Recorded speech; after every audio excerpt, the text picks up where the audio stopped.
Well, I figure that's noteworthy enough to make a video. Look at this thing. Yucca filifera. Native to Mexico. It's also known as the Izote or Pamachina by the, you can actually see some native, well, I'm not sure if they're really native. I think they were kind of introduced, but naturalized turkey. See those dots off in the distance? Right there. Those are turkeys. Yeah, I've eaten a couple of those. They're pretty good. But anyway, Pama Izote or Pamachina or Yucca filifera. This is native to Mexico. This is a really spectacular plant. This plant was, well, besides the native people who always knew it was there, the first European who discovered this plant was a guy by the name of Joseph Gregg. No relation to Gary Joseph Gregg. But he was wandering around back near the town of Saltillo in the mountains, and there it was. And he was like, whoa, dude, check this out. Oh my goodness, this is the craziest looking plant I've ever seen. Wait till the world finds out about this. Yay, I discovered it. Of course, the natives all knew it was there. But anyway, here it is. This thing's crazy. Absolutely crazy. Now it's blooming for the very first time in my life, ever since I've had this plant here. It's come of age. Have a little quinceañera party. It's probably about 15 years old, actually. Maybe a little older than that. Planted it, well, maybe a little older than that. I think this garden here where I'm standing, which is not in Costa Rica. I'm in Lafayette, California. This garden here is, this is the first part of the garden I put in.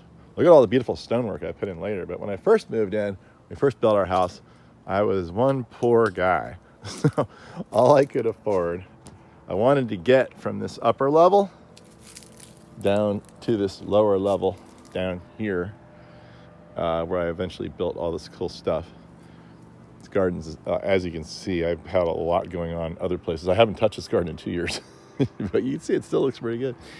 I need to weed it and trim it and everything. But the first thing I did was put all these wooden steps in, because that's all I could afford.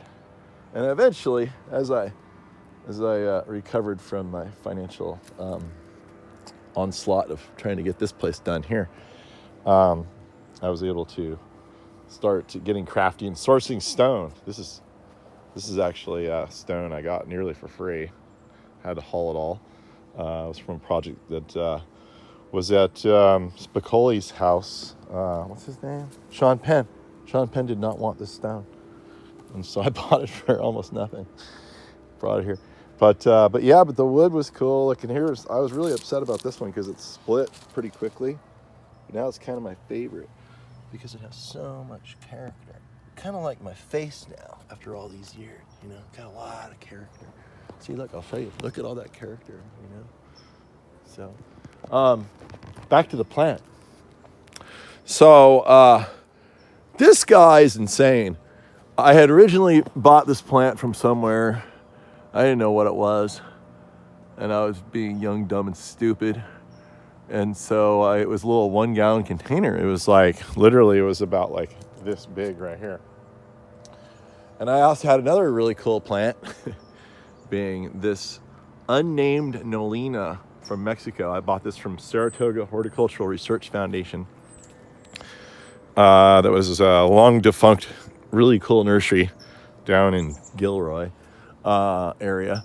And anyway, they had lost all the information on it, so I bought a few, and it has this really beautiful wide blade, which is unlike most all other Nolinas that are out there.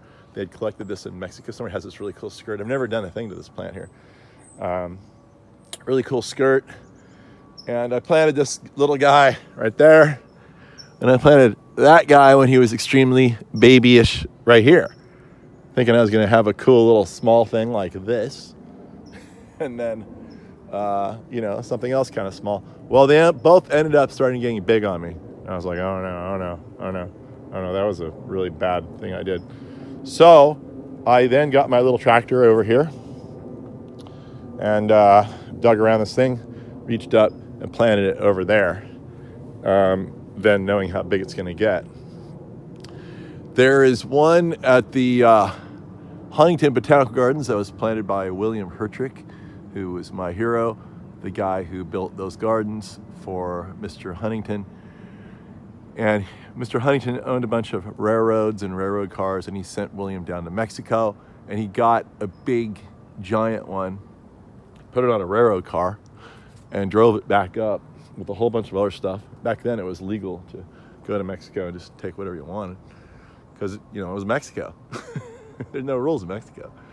There's still not many, but there's some now. But anyway, you can't do that anymore. And he brought it up, he planted it like 1930 or something like that. Now the thing is like 70 feet tall, at least 60. And it just goes into the sky with just a few branches. So the fun thing about this plant is unlike a lot of other yuccas, it doesn't branch very much. It's probably gonna branch after it blooms. And so I'll probably get my first branch here, which is fine. But this thing's gonna get 60, 70 feet tall. I think it's in a good spot though. The only problem is I built this wall really strong. I put a lot of rebar in it, so hopefully it'll hold together. But I'm starting to get nervous. But I think I'm gonna let the plant just do what it's gonna do. I have a feeling this plant's gonna feel the wall and not sponge up next to it and not just totally take it out, is my hope and my dream for this plant. But yeah, so it's been kind of fun. I've had it for 20 years. It's probably about 16 feet tall. There's almost no maintenance required on this thing. You can see what happens here. These things just kind of slowly fall off. See, there's a whole pile here. It's just kind of pretty, pile sitting there. But look at the beautiful pattern on the bark. Super, super gorgeous. Funny, my TV show, Home and Garden Television. Look it up, Superscapes on hgtv.com. Whenever there's a plane going by, we had to stop and redo the take and wait for the plane to be done, or the blower or whatever. I don't do that anymore. Oh, what a waste of time that was. So ignore that plane or the blower or whatever, and just focus on the beautiful plant. So do we have these for sale in the nursery? Most often not. But I'm growing, I believe, 10 of these in the ground at my ranch, right at the entrance. I'm using them as a natural fence. And I figure once they get about maybe 10, 12 feet tall, I can dig them up and offer them to sale to you guys. So keep that in mind. If you really, really, really want one, I could probably get you one. But imagine 2 of these. You want to make a statement? And you want to be a little different? It's fun being different. Why be the same as everybody else? It's so boring. Just why blend in with the herd when you could be set apart? You could plant 2 of these right at the entrance to your driveway. Think about that. How amazing. Or better yet, you could line your driveway with these things. Can you imagine what that would look like? I wonder if anyone's ever done that. I bet down in Mexico somebody's done that. But 60, 70 foot tall, just a few branching. It'll also keep its green for a really long time up the tree, which is a really cool design feature of this plant. And then it gets this big swollen base to it. So it's just an incredible sculpture piece. I suggest you go down to the Huntington and see the beautiful tree that William Hertrick planted. There's also one at Stanford, a big one that was planted in 1880. And the one in the Huntington might be older than what I'm thinking. I think it was in the 20s, but there's one in Stanford apparently. It's planted in 1880, and it's huge as well. So that's what you have there, Yucca filifera from the region of Saltillo, Mexico, probably where Saltillo tiles were born, and it's blooming for the very first time, and it's absolutely stunningly gorgeous. And that's how it is today here in Lafayette.